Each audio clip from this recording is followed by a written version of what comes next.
अच्छा, हिंदू राष्ट्र से क्या प्रभाव पड़ेगा? बाबा का जीके कमजोर है, बाबा को नॉलेज नहीं है, समझे। बाबा हमसे पर ज्यादा पढ़े लिखे। सारा इस्लामिक कंट्री है तो एक हिंदू राष्ट्र बन जाएगा तो इसमें क्या दिक्कत है? अरे साहब क्या दिक्कत है, यानी कि आप यहाँ से सबको कटवा के भेजेंगे? नहीं, इस तरह से पाकिस्तान में हिंदू रहते हैं उसी तरह हमारे हिंदुस्तान में भी जो भाई रह रहे हैं पहले से वो भी रहेंगे। 24 के लोकसभा चुनाव में ये बागेश्वर धाम वाले बाबा को टिकट भी मिल जाएगा। टिकट मिलेगा? जी हाँ। आपका कहना है ये संघ भाजपा के समर्थक, मोदी के हनुमान, संघ भाजपा के मानस पुत्र और बाबा बागेश्वर धाम वाले बाबा को Y+ श्रेणी का सुरक्षा मिला। धाम वाले बाबा को Y श्रेणी की सुरक्षा मिली है तो वो उनका मेहनत जो पसीना बहाए बिहार में, आज जिस विचारधारा के प्रचारक हैं संघ भाजपा के द्वारा, समझे, जय श्री राम मतलब कि राममय करना चाहते हैं, तो बाबा का जीके कमजोर है, जनरल नॉलेज कमजोर है। बाबा को पता नहीं है कि भगवान श्री राम जब अपने गुरु के साथ दोनों भाई चले थे तो यहाँ पे वैशाली की धरती को चूमते हुए, बिहार की मिट्टी को चरण स्पर्श करते हुए वहां गए सीतामढ़ी, और माता सीता का से स्वयंवर होता है, फिर वो चले जाते हैं सीतामढ़ी। तो यहाँ तो सीताराम बोला ही जाता है साहब। हाँ, सीताराम तो सब रिश्ते में भगवान राम को गाली भी बकते हैं हम लोग, समझे। तो इसलिए भगवान राम में तो है ही, लेकिन ऐसा राम में नहीं बनना। नकली हिंदुत्व का प्रचार करेंगे तो वो लोग हम बहुजन के लोग नहीं समझेंगे। वाई श्रेणी का सुरक्षा मिला तो इससे क्या दिक्कत है? देखिए, पहले से यहाँ पे एजेंट, ये संघ भाजपा के समर्थक, मोदी के हनुमान, संघ भाजपा के मानस पुत्र ऑलरेडी पड़े हुए हैं। उसमें से एक ये भी है, और उत्तर प्रदेश में एक साध्वी थी, जो साध्वी आजादी के बाद भी गांधी जी के फोटो लगा के उनका पेट में रंग का बैलून भर करके गोली चलाती है। उसका मीडिया, राष्ट्रीय मीडिया, गोदी मीडिया कवरेज देती है, और मोदी जी कहते मैं बहुत आहत हूँ, लेकिन गंगोत्री का जल उस साध्वी पे छिड़क करके और उनको टिकट दे दिया था। तब लोकसभा मंदिर में वो साध्वी बैठी हुई है। इसी तरह से इनको वायु सुरक्षा के साथ साथ 19 के क्षमा चाहेंगे 24 के लोकसभा चुनाव में ये बागेश्वर धाम वाले बाबा को टिकट भी मिल जाएगा। टिकट मिलेगा? जी हाँ। आपका कहना है कि वो बीजेपी पार्टी से धीरेन्द्र कृष्ण। अरे साहब, आपको यहाँ किसकी बात किया? नकली हिंदुत्व की, हिंदू राष्ट्र की। हिंदू राष्ट्र में क्या बाबा के लोग चंद मुट्ठी भर लोग ही ये शहादत दिया था क्या? यहाँ हिंदू, मुस्लिम, सिख, ईसाई सब लोगों ने मिलकर के दिया था, और सब है आपस में भाई भाई। अच्छा, तो धीरेन्द्र कृष्ण शास्त्री हमेशा बोलते हैं कि हम किसी पार्टी से ना, अगर कोई श्रद्धा से उनके पास जाते हैं तो वो मना भी नहीं कर सकते। तो मना क्यों नहीं किए? जेट सुरक्षा के लिए कि हमको जरूरत नहीं है, मतलब वायु, क्षमा चाहेंगे, वायु श्रेणी सुरक्षा के लिए क्यों नहीं मना किया? मना करते कि भाई मेरे पास पर्चा है, हम पर्चा से जान लेंगे कि कौन मेरे हत्यारा है। कौन होगा बनेगा मेरा हत्यारा। ये पर्चा खोलते हैं, किसी को दिखाते नहीं, ये पर्चा खोलते हैं, किसी को बताते नहीं। एक व्यक्ति बैठ गया उनके सामने, बोला मेरे बाबा मेरा पर्चा मत खोलिए, सिर्फ मेरा नाम ही बता दीजिए। पर्चा भी खोलिए तो बताइए उसमें क्या मेरा नाम लिखा हुआ है। बाबा दाएं बाएं आऊं करते रह गए।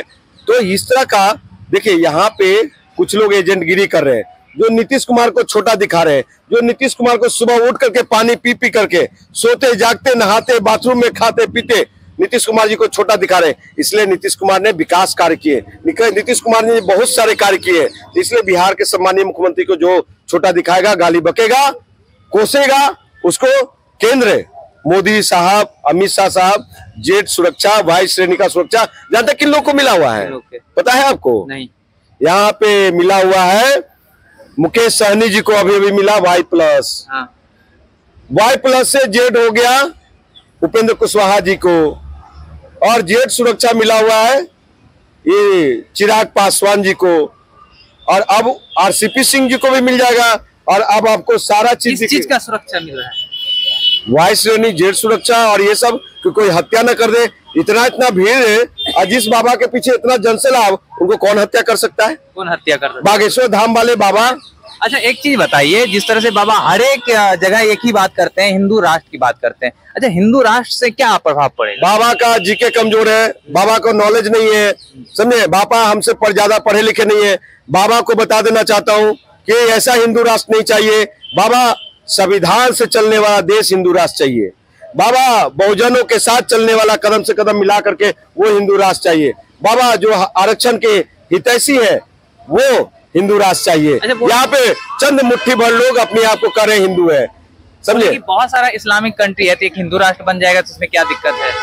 अरे साहब क्या दिक्कत है, यानी कि आप यहाँ से सबको कटवा के भेजेंगे? नहीं, ये भी बोले हैं एक वीडियो में कि जो जहाँ है वहीं रहेंगे, सिर्फ हिंदू राष्ट्र बनेंगे। मतलब कि वही व्यवस्था लाना चाहते, वन व्यवस्था, ये ब्राह्मण, ये क्षत्रिय, ये वैश्य और ये शूद्र। जिस तरह से पाकिस्तान में हिंदू रहते हैं उसी तरह हमारे हिंदुस्तान में भी जो भाई रह रहे हैं पहले से वो भी रहेंगे।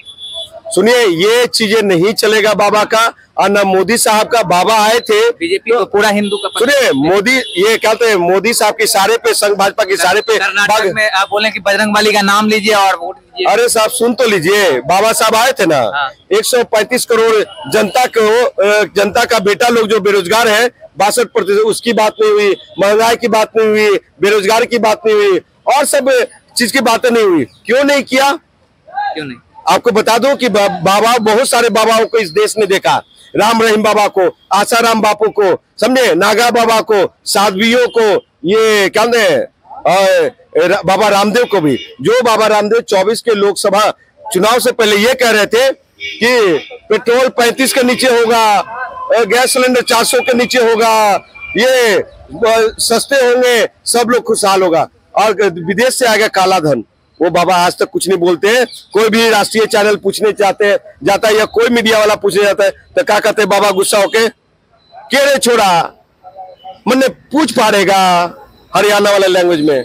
तो उनका पूछ बहुत बड़ा हो चुका है, इसलिए बाबा कोने में बैठे हुए। बाबा जैसे वहाँ नौबतपुर में हनुमान कथा कर रहे थे, हनुमान कथा करना तो गलत नहीं है, ये मानते हैं? हनुमान कथा कर रहे थे, लेकिन बगल में मेरा, हाँ, उसी पे आ रहे हैं, भीमराव अंबेडकर जी का एक मूर्ति था वो टूट गया। साहब बगल में कथा कर रहे थे, मतलब कि जहाँ कथा कर रहे थे उसके बगल में, वहाँ बगल में 16 सब्जेक्टों का प्रखर ज्ञानी मेरे भगवान बाबा साहब डॉक्टर B.R. अम्बेडकर जी की मूर्ति तोड़ी गई।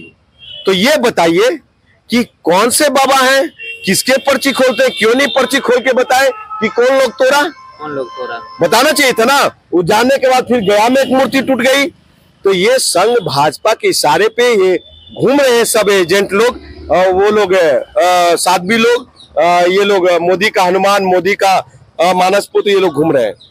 इसलिए ऐसा हिंदुत्व नहीं चाहिए मुझे। सब सुखाए सब हिताय वाला चाहिए, बहुजन हिताय बहुजन सुखाए वाला चाहिए, संविधान आरक्षण की सुरक्षा करने वाला चाहिए। मुझे ऐसा देश चाहिए, ऐसा बिहार चाहिए। बिहार के युवा नौजवान लोग आज भी, ये आपको बता दूं, चिराग पासवान, ये सांसद चिराग पासवान जैसे लोग को तय करना होगा, उपेंद्र कुशवाहा जी जैसे लोगों को तय करना होगा। आपको बता दो, ये RCP सिंह जी जैसे लोगों को तय करना होगा, ये मुकेश सहनी जी को तय करना होगा। क्या तय करना होगा? कि वो नकली हिंदुत्व के साथ रहेंगे, संघ भाजपा के मानस पुत्र बन के रहेंगे, या मोदी के हनुमान बन के रहेंगे, ये या फिर इन लोग के साथ रहेंगे ये लोग, या फिर संविधान सुरक्षा में आएंगे, आरक्षण सुरक्षा में आएंगे, बहुजनों की हिफाजत में आएंगे। तो ये तय करना होगा आपको। चलिए, हमारे साथ जुड़ने के लिए बहुत बहुत धन्यवाद आपका। जी नमस्कार। हमारे साथ दलित नेता राजकुमार पासवान जी थे। क्या कुछ कहें बाबा बागेश्वर धाम वाले, अगर इतने ही बड़े बाबा हैं तो उनको Y+ सुरक्षा क्यों मिला? सभी बातों को स्पष्ट रखे हैं। आप क्या सोचते हैं? अपना राय जरूर दीजिएगा कमेंट बॉक्स में। फेसबुक पेज पे देख रहे हैं फॉलो कीजिए, यूट्यूब चैनल पर देख रहे हैं सब्सक्राइब कीजिए जोश न्यूज के लिए। जय हिंद।